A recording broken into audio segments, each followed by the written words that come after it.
खरं तर मला गुरुजींचा जेव्हा फोन आला, सकाळी निघालो मी 7 वाजता. खरं तर तुमच्या कार्यक्रमाला यायला निघालो.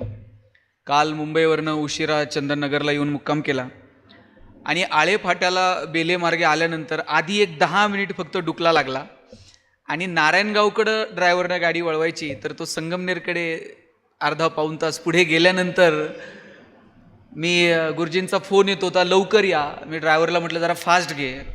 त्यानं फास्ट संगमनेरपर्यंत गाडी घेऊन गेला. अर्ध्या तासानं डोळे उघडल्यानंतर लक्षात आलं की आयुष्यात फक्त वेग महत्त्वाचा नसतो, दिशाही महत्त्वाची असते. दिशा जर नसली तर वेगाचाही उपयोग होत नाही. आणि तुम्ही सगळीजण दिशा देणारी माणसं आहात.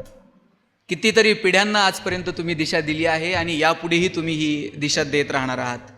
काल युनेस्कोचा एक रिपोर्ट आपण सगळ्यांनी अहवाल वाचला असेल, ज्याच्यावरती गेले 2-3 दिवसापासून सातत्यानं चर्चा विचारमंथन सुरू आहे.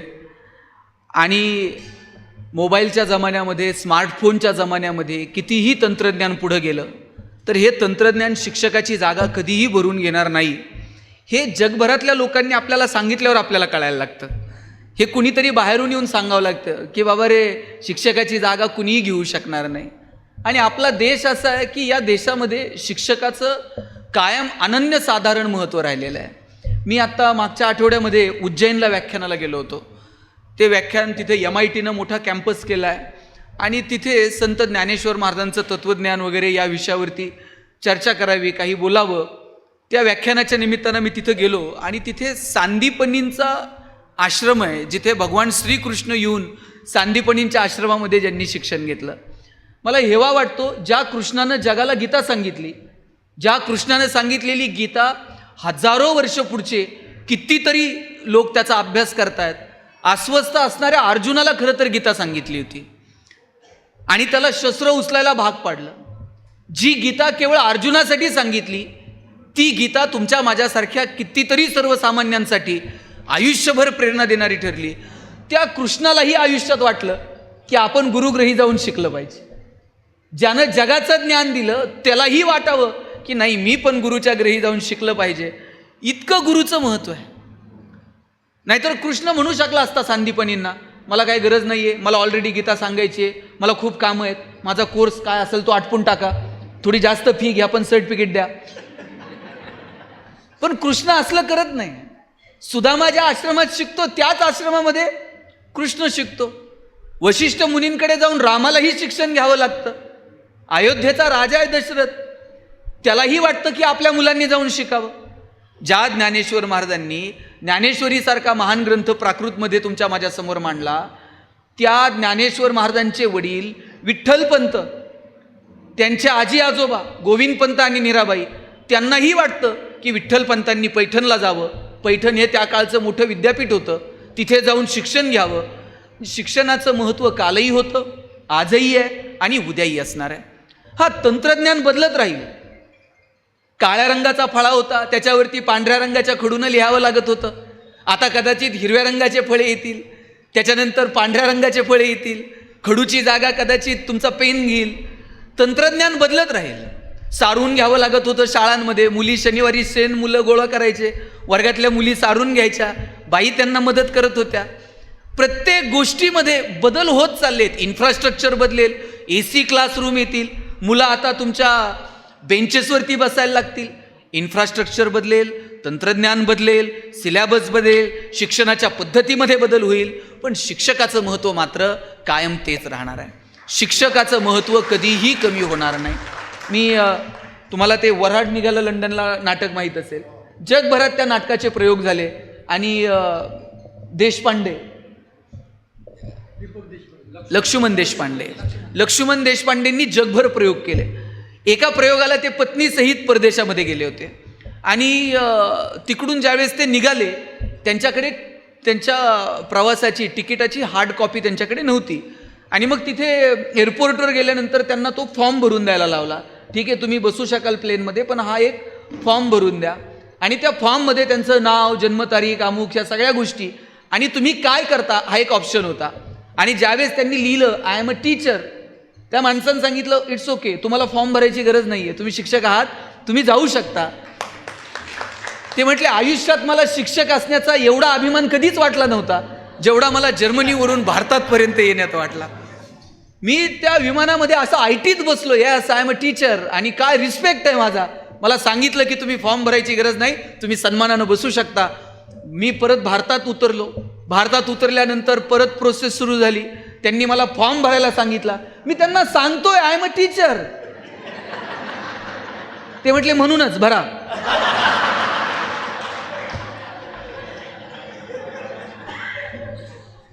आम्ही कुठे घेऊन चाललोय आमच्या सगळ्या परंपरांना, आणि याला नेमकं कोण कारणीभूत आहे?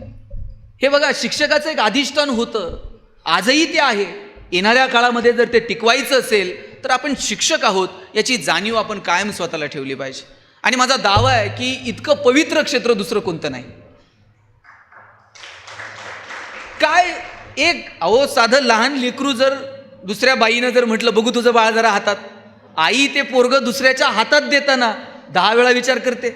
मानाला हात लावल, हा मानाला हात ठेव, मान आवटळल, अमुक कर तमुक कर. आपलं लेकरू 2 मिनिटासाठी कुणाच्या हातात द्यायचं असेल तर आई एवढा विचार करते. पण पालक त्याचं ते मूल तुमच्या स्वाधीन करतात, आणि त्यांना एक अपेक्षा असते की माझ्या पोराचं इथं कल्याण होणार आहे. आणि किती किती विश्वास आहे. स्वच्छता अभियानात मी काम केलंय. मला मॅपनं जरा इकडून फिरून आणलं. ह्या जुन्नरच्या रेस्ट हाऊसवर आम्ही 8-8 दिवस राहिलो. स्वच्छता अभियानामध्ये आनंद भंडारी साहेब इथे व्हिडिओ होते, आणि स्वच्छता अभियानामध्ये खूप काम केलं त्यावेळेला. आणि त्यावेळेस आम्ही शाळेत जाऊन सांगायचो की स्वच्छ राहिलं पाहिजे, मुलांना स्वच्छतेची सवय लावा. सचिन तेंडुलकरला गव्हर्नमेंटनं ब्रँड अँबॅसिडर केलं होतं. हात धुवा मोहीम आली होती. आम्ही त्या शाळेत जाऊन सांगायचो हात कसा धुवायचा. मग त्या हात धुण्याच्या काही स्टेप होत्या, आणि मग स्वच्छतेचा संदेश तो आम्ही त्या शाळेमध्ये चिटकून यायचो.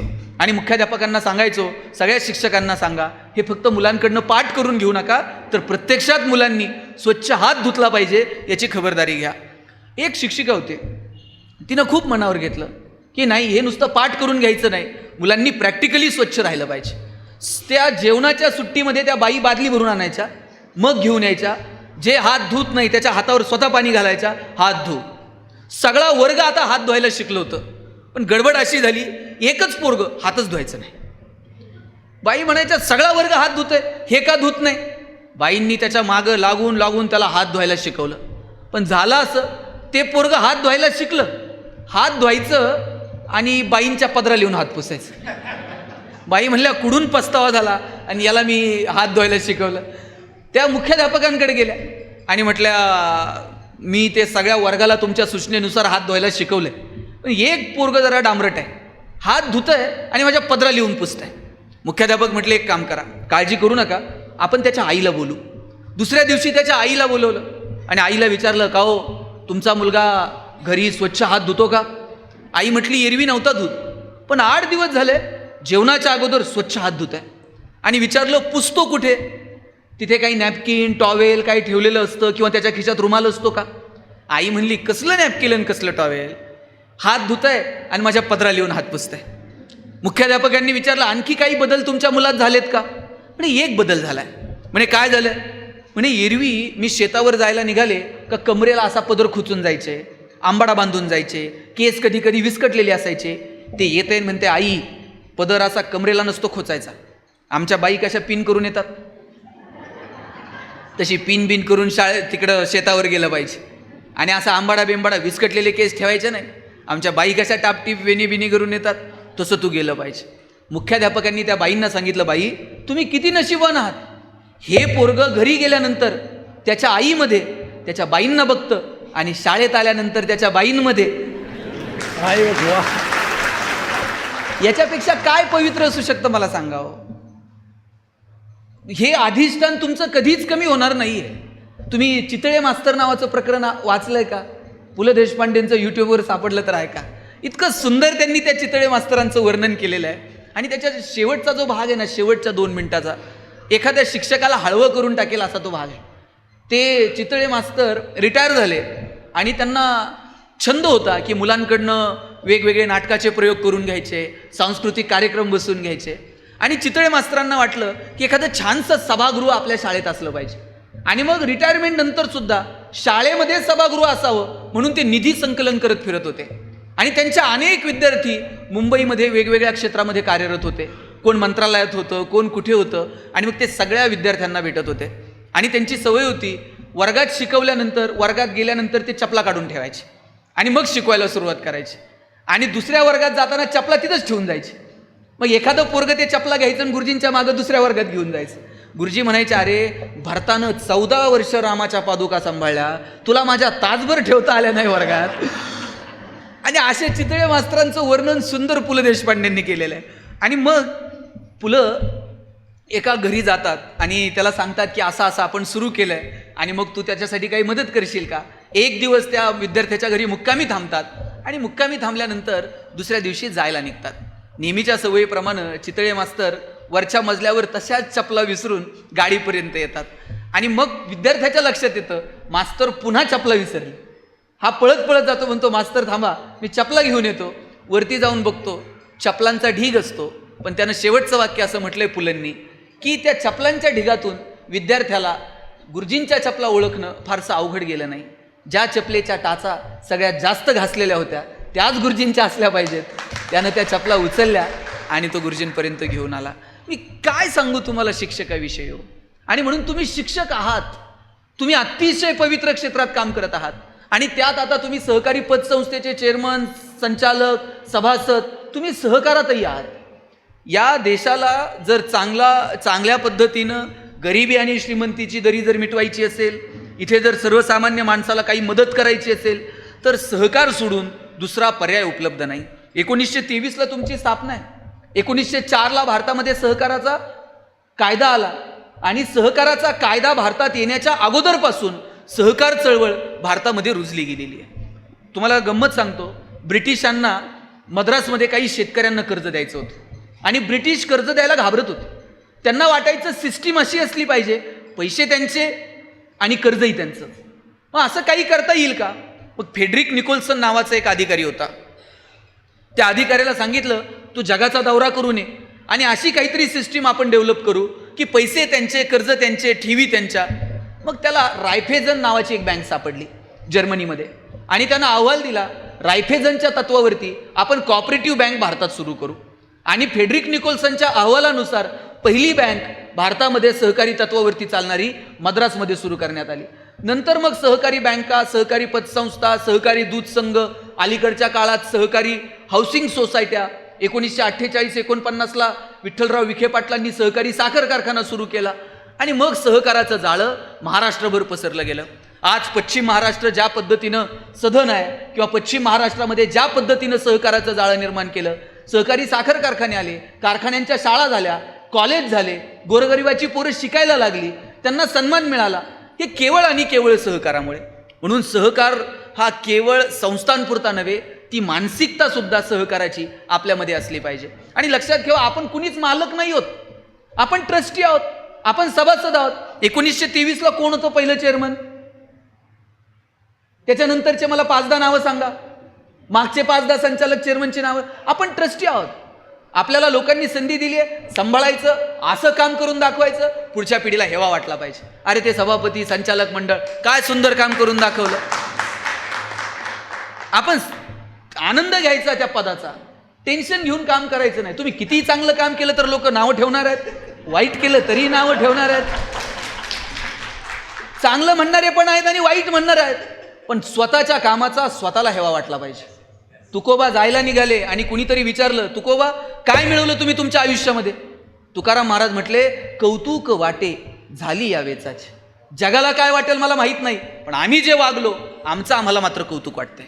आपल्याला सर कौतुक वाटलं पाहिजे, इतकं चांगलं काम आपण सहकारामध्ये केलं पाहिजे. आणि ते तुमचं ऑडिट कोणतं अ वर्ग आहे, ब वर्ग आहे, अ वर्ग ऑडिटचं आहे, हे तुमचं डिपार्टमेंट ऑडिट करल, तुमच्या परफॉर्मन्सचं ॲप्रायझल करल, विरोधक तुम्हाला सभेमध्ये जा विचारतील, हे सगळं चालू राहील. पण आपल्याला शांत झोप लागली पाहिजे. आम्ही 5 वर्षात जे केलं मनापासून सभासदांच्या कल्याणासाठी केलं, हा भाव कायम तुमच्या मनामध्ये तुम्हाला असला पाहिजे. मला कौतुक वाटतं. मी शिक्षकाचा मुलगा आहे, शिक्षकांशी माझा अतिशय जवळून संबंध आलेला. काल परवा नगरच्या सहकारी प्राथमिक सहकारी बँकेनं, शिक्षकांच्या बँकेनं सहकार मेळावा घेतला होता. विखे साहेब वगैरे, मी त्या कार्यक्रमाला गेलो होतो. अनेक संस्थांशी जवळून संबंध आला. पण सभासदाला जर मृत्यू आला तर त्याला 30 लक्ष रुपये तुम्ही देता. म्हणजे एकीकडे कर्ज माफ करणं हे अनेक ठिकाणी आहे की सभासदाचं जर कर्ज असेल तर त्याला माफी, पण तो गेला तर त्याच्याविषयी कृतज्ञता बाळगून तुम्ही 30 लक्ष रुपये त्याला देता. याच्याबद्दल तुमचं कौतुक करावं तितकं कमी. त्या सभासदाचं योगदान, त्या सभासदाचं गेल्यानंतर त्याच्या कुटुंबावरती येणारी परिस्थिती, या सगळ्या गोष्टीचं आपण भान ठेवलं पाहिजे. आणि मी का म्हणतो माहिती आहे का, सहकाराची गरज आहे. कोणतेही वाद मिटवता येतील, पण गरिबी आणि श्रीमंती वाद जर सुरू झाला तर तो मात्र मिटवता येत नाही. त्यासाठी सहकारी चळवळ गरजेची आहे.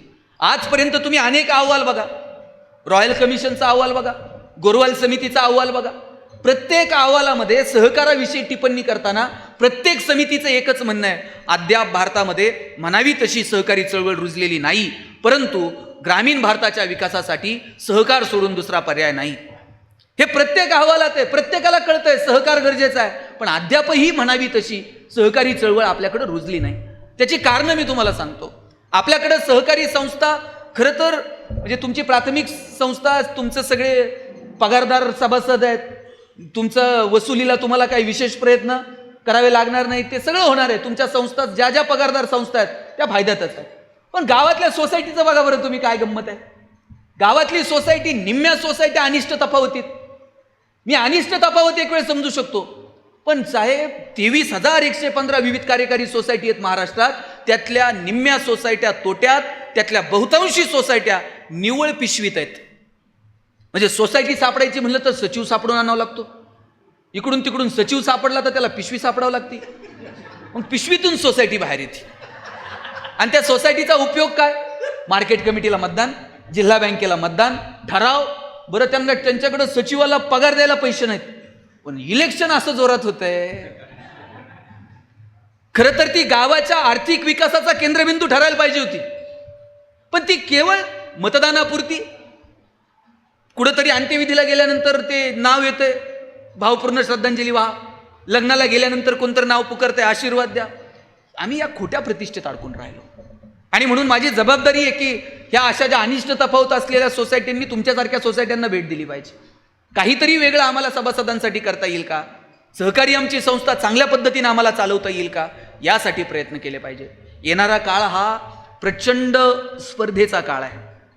या स्पर्धेच्या काळात जर टिकायचं असेल, व्यावसायिकदृष्ट्या सहकारी संस्था म्हणून किंवा शिक्षक म्हणून विद्यार्थ्याच्या दृष्टीनं, जर येणाऱ्या काळात जर आपल्याला सगळ्यांना टिकायचं असेल तर आपल्याला तंत्रज्ञान आणि ज्ञानाच्या बाबतीत कायम अपडेटेड राहावं लागेल.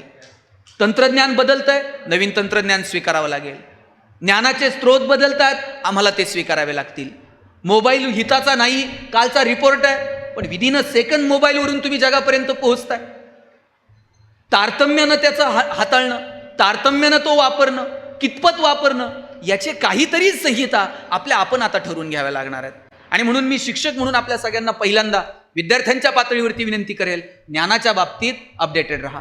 तंत्रज्ञान बदलतंय, बदलत्या तंत्रज्ञानानुसार आपल्याला बदललं पाहिजे. जगभरातली विद्यापीठं भारतात येऊ पाहतात.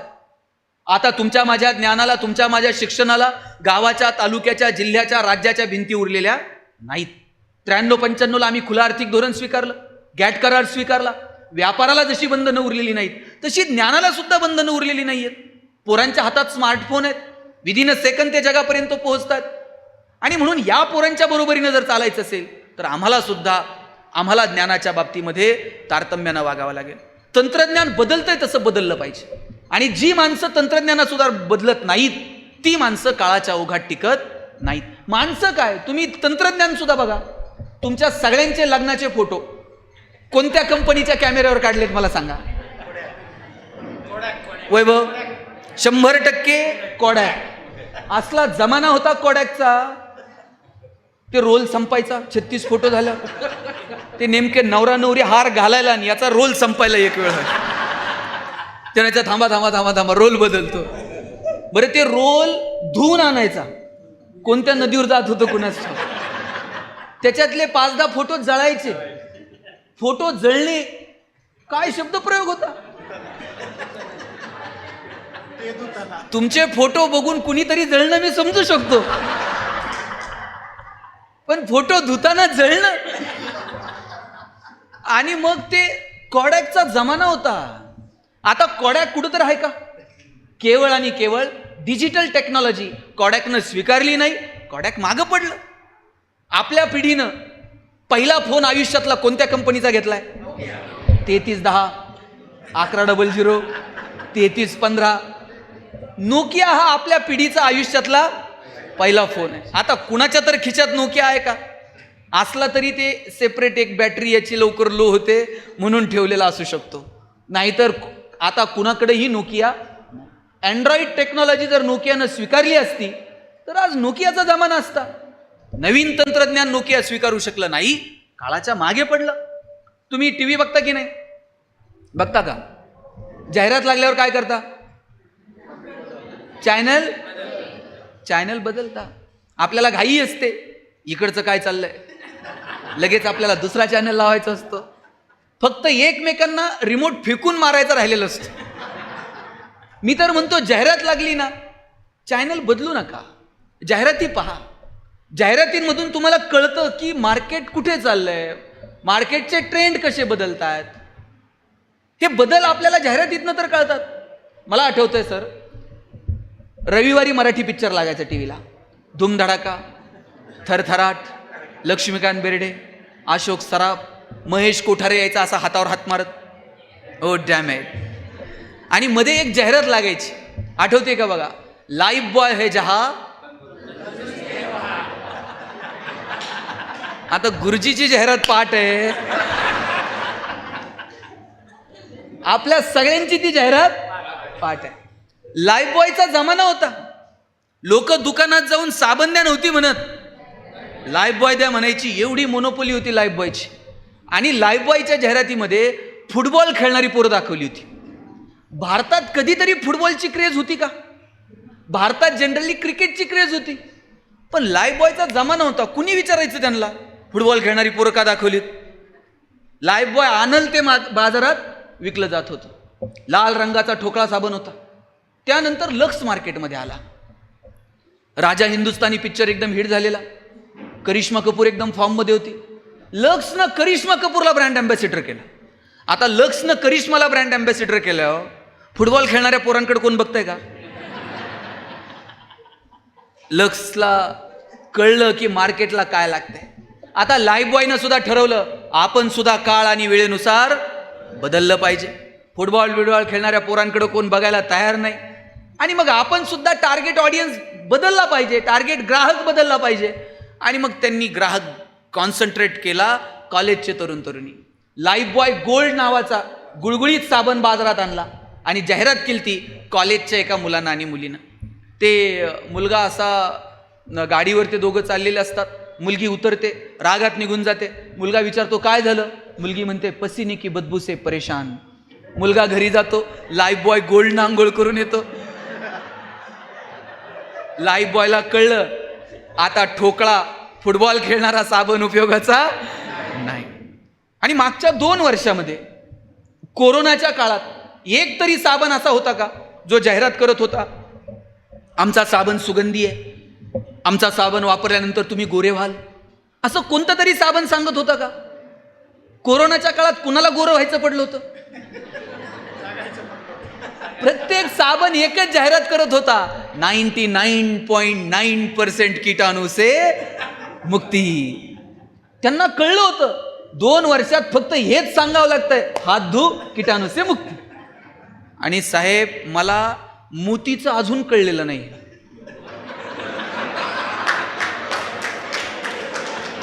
ते वर्षभर कुठं असतंय कुणास ठाऊक, ते दिवाळीलाच येते. उठा उठा, त्यानं ठरवून घेतलंय वर्षभर प्रोडक्शन करायचं आणि मार्केट आपलं दिवाळीला कॅप्चर करायचं. गरीबातला गरीब आणि श्रीमंतातला श्रीमंत माणूस मोतीनं आंघोळ केल्याशिवाय त्याला दिवाळी साजरी केल्यासारखं वाटत नाही. आणि हे सगळं जाहिरातींनी बिंबवलंय. हो, कधीतरी आपल्याला वाटलं होतं का आपण जन्माला आलो कधी सॅरेलॅक, कॉम्प्लॅन, बोर्नव्हिटा होतं का? मग आता प्रत्येक आईला वाटतंय पोराची हाईट वाढली पाहिजे, कॉम्प्लॅन द्या म्हणते. हे जाहिरातींनी बिंबवलं. मला वाटतं की तुमच्या हातात जी मुलं आहेत ना, यांना फक्त नोकरीसाठी तयार करू नका, केवळ त्यांना मार्कांसाठी तयार करू नका. त्यांना समाज कळला पाहिजे, समाजातले प्रश्न कळले पाहिजे, मार्केट कळलं पाहिजे, उद्योग व्यवसाय कळला पाहिजे, समाजकारण राजकारण कळलं पाहिजे. नागरिकशास्त्र फक्त 20 मार्कांसाठी पोरांना शिकू नका. त्यांना राज्यघटना समजली पाहिजे, त्यांना मूलभूत तत्व समजली पाहिजेत, त्यांना देश त्यांचा वाटला पाहिजे, त्यांना त्यांची माती त्यांची वाटली पाहिजे.